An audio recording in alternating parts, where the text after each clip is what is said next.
ज्ञानेन्द्र साई पनि यति बेला देख्न सक्नुहुन्छ सडकमा हिँडेर आइसक्नु भएको छ। पूर्व राजा ज्ञानेन्द्र शाहको स्वागतको लागि सांसद ज्ञानेन्द्र साई पनि यति बेला सडकमा हिँडेर जाँदै हुनुहुन्छ कोटेश्वरबाट। प्रचण्डले राजालाई निकाल छोएर देखास् त। भारतको देहरादूनको चक्रतामा तालिम गर्यो प्रचण्डले, त्यसको सेना भारतको सेनाको सहयोग लिएर राजतन्त्रमाथि त्यो व्यवस्थामाथि आक्रमण गरेको थियो प्रचण्डले। प्रचण्ड नेपाली हो र उनकै अनि यो देश यो चन्द्रसूर्य अङ्कित झन्डा प्रचण्डले बनाएको हो। प्रचण्डहरूले त यो राष्ट्रको राष्ट्रिय अस्तित्व अस्वीकार गरेका थिए, यो झन्डा बदल्न खोजेका थिए, देशको नाम बदल्न खोजेका थिए। अनि प्रचण्ड नेपाली हुन्? तपाईँ यस्तो प्रश्न नगर्नुहोस्। दर्शक यति बेला हामी काठमाडौँमा छौँ, देख्न सक्नुहुन्छ पूर्व राजा यति बेला काठमाडौँको त्रिभुवन अन्तर्राष्ट्रिय विमानस्थलमा आउँदै हुन्छ। उहाँको स्वागतको लागि देख्न सक्नुहुन्छ यति बेला हजारौँ नागरिकहरू सडकमा उत्रिएका छन्। दर्शकवृन्द देख्न सक्नुहुन्छ यति बेला काठमाडौँका नेवारहरू पनि सडकमा उत्रिएका छन्।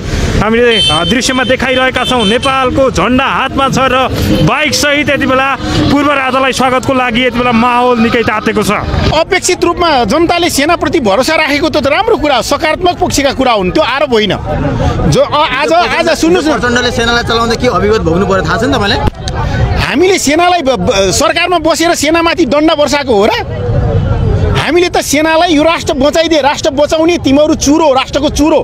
राष्ट्रको एउटा रुखको 3टा लेयर हुन्छ, एउटा बोक्रा हुन्छ, त्यसपछि सेतो भाग हुन्छ, भित्र चुरो हुन्छ हो। त्यो रातो भाग चुरो नेपाली सेना हो, राष्ट्रको सेना हो।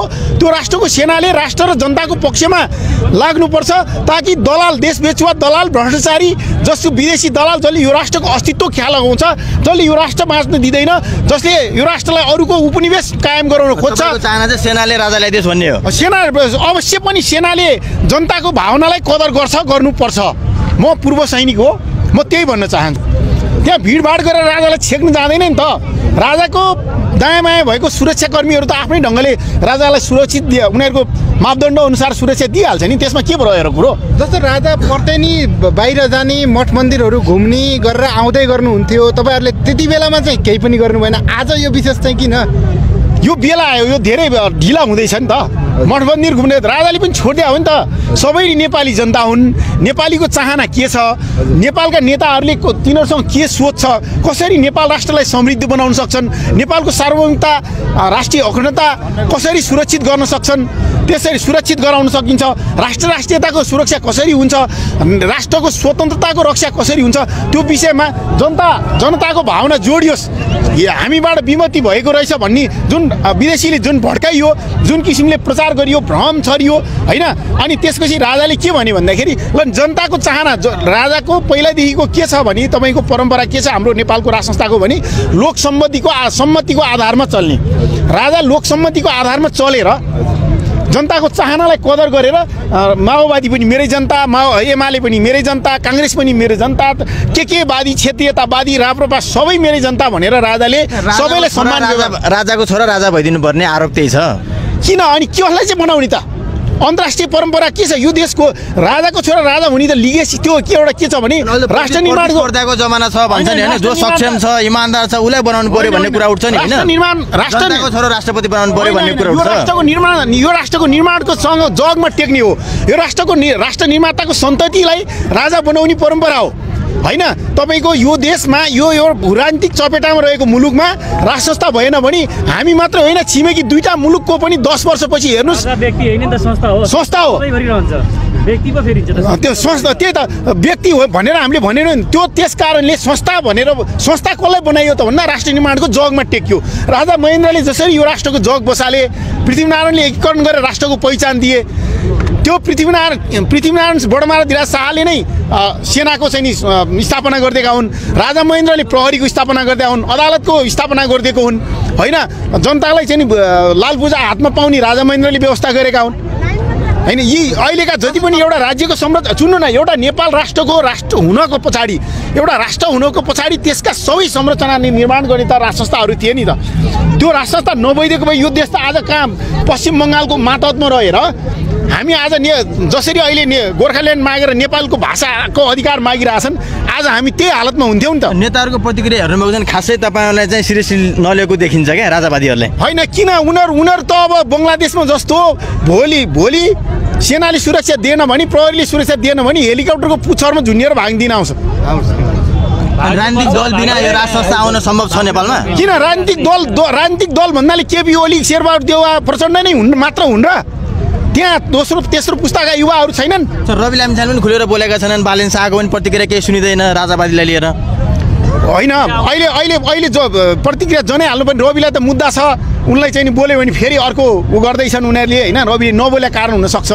रविका केही मान्छेले तोसीमा कार्कीहरूले भनिसके, डाक्टर तोसीमाहरूले भनिसके कि हामी जनताको भावनालाई कदर गर्छौँ भनेर भनिसके। जनताको भावना हेर्नुहोस् न, अहिले देख्नुहोस् न, अहिले देशव्यापी रूपमा अहिले सामाजिक सञ्जालमा हेर्नुहोस्, हिजो वीरगञ्जको अवस्था हेर्नुहोस्, हिजो नवलपरासीको बर्दाघाटमा हेर्नुहोस्, अस्तिको दिन जनकपुरमा हेर्नुहोस् होइन।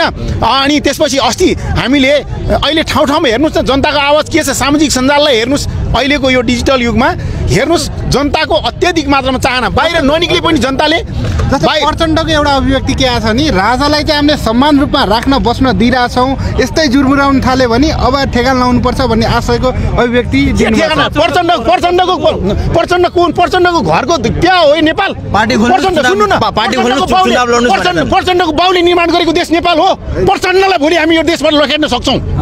प्रचण्डले राजालाई निकाल छोएर देखास् त। प्रचण्डले नै हो नि त यो राजतन्त्र फालेको भनिन्छ नि। भारतको देहरादुनको चक्रतामा तालिम गर्यो प्रचण्डले। त्यसको सेना, भारतको सेनाको सहयोग लिएर राजतन्त्रमाथि, त्यो व्यवस्थामाथि आक्रमण गरेको थियो प्रचण्डले। प्रचण्ड नेपाली हो र? उनकै अनि यो देश यो चन्द्रसूर्य अङ्कित झन्डा प्रचण्डले बनाएको हो। प्रचण्डको यो देशको राष्ट्रको अस्तित्व प्रचण्डहरूले त यो राष्ट्रको राष्ट्रिय अस्तित्व अस्वीकार गरेका थिए। यो झन्डा बदल्न खोजेका थिए, देशको नाम बदल्न खोजेका थिए। अनि प्रचण्ड नेपाली हुन्? तपाईँ यस्तो प्रश्न नगर्नु। 17,000ले ज्यान गुमाएन होइन र?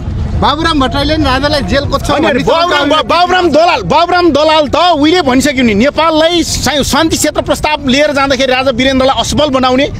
भारतको देहरादुनको के अरे भारतको चाहिँ जवाहरलाल नेहरू विश्वविद्यालयमा अध्ययनरत हुँदाखेरि राजा वीरेन्द्रले जसरी भारतसँग वार्ता गर्न जानुभएको थियो, त्यति बेला कालो झन्डा देखाएर अनि भारतले के भन्यो, तपाईँकै नेपालीले त आज चाहिँ नि शान्ति चाहेको छैन अनि हामी गर्न सक्दैनौँ भने 116 राष्ट्रले नेपाललाई शान्ति क्षेत्रको प्रस्तावमा समर्थन दिइसकेको अवस्था थियो। त्यही साल संयुक्त राष्ट्रसङ्घको महासभाबाट पास हुन्थ्यो। यदि त्यो महासभाबाट पास भइदिएको भए नेपाल आज स्विजरल्यान्डको अवस्थामा हुन्थ्यो। न आज नेपाली चाहिँ अर्काको श्रमको बेच्नलाई बेल्चा खाडीमा बेल्चा हाल्न जानु पर्थ्यो। आज संसारको लगानी यहीँ हुन्थ्यो। न आज कुनै विद्रोह आन्दोलन धरपकड काहीँ केही पनि हुँदैन थियो। नेपाल यस्तो विश्वको हिरो राष्ट्र हुने थियो। त्यस्ता बाबुराम पात्रहरू जन्माएर गोर्खाको लुइटेल हाई स्कुलमा बाबुराम जस्ता पात्रलाई ल्याएर पढाइएर विदेशी आमाले आएर पढाएर त्यस्तो जन्माएर नेपाल आमाको काखमा नेपाल आमालाई छुरी हान्ने शत्रु जन्मेका हुन् बाबुराम प्रचण्ड भन्ने गद्दारहरू हुन्थ्यो। हस्, समाजलाई धन्यवाद। हस्, यहाँलाई पनि धन्यवाद।